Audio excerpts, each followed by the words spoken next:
નમસ્કાર મિત્રો, જય હિન્દ, જય ભારત. સેવા સાથીઓ, આજે એક સરસ મજાની પ્રેરણા સાથે આજે બાળકો રોડ ઉપર જોવા મળ્યા. તો જાતો થયો તો થોડું ઊભું રહેવાનું મન થયું અને એક સરસ મેસેજ લઈને આવે છે આપણા માટે કે વ્યસન મુક્તિ માટે. બહુ સરસ મજાનો મેસેજ છે. આપ ભણતા બાળકો પોતાનો સમય કાઢી થોડો અને એક પ્રેરણા આપવા માટે આવી રહ્યા છે આપ સબ લોકોને.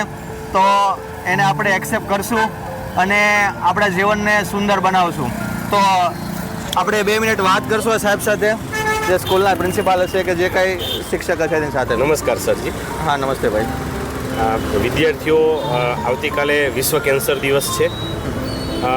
તો એક નાનકડો મેસેજ વિદ્યાર્થીઓ પહોંચાડે છે કે મારા જીવનમાં પણ વ્યસન ન આવે, એમ અન્યના જીવનમાં પણ વ્યસન ન આવે, અને આવો મેસેજ 3 વ્યક્તિ સુધી પહોંચાડે એવો એક સંકલ્પ લઈ અને વિદ્યાર્થીઓ આ અભિયાન કરી રહ્યા છે.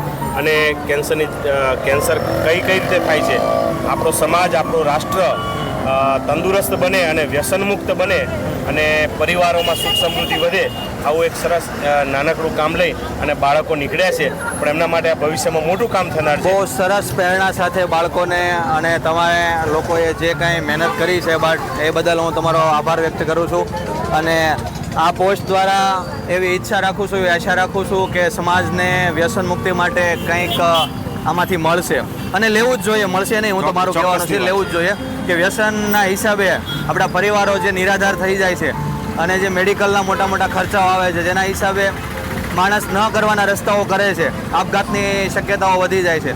તો એને નિવારવા માટે એક સરસ મજાનો સૂત્ર સાથે આજે નવનિધિ ઇન્ટરનેશનલ સ્કૂલના બાળકો અને આચાર્ય સ્ટાફ તથા શિક્ષક મિત્રોને વંદન કરું છું કે કાલે કેન્સર મુક્તિ દિવસના દિવસે સરસ મજાનું અભિયાન કરી અને લોકોને સરસ મજાની પ્રેરણારૂપ બન્યા છે. Thank you. તમારો પણ ખૂબ ખૂબ આભાર. તમે પણ બાળકોને અહીંયા આવીને પ્રોત્સાહન આપ્યું છે, એટલે તમારો પણ ખૂબ ખૂબ આભાર.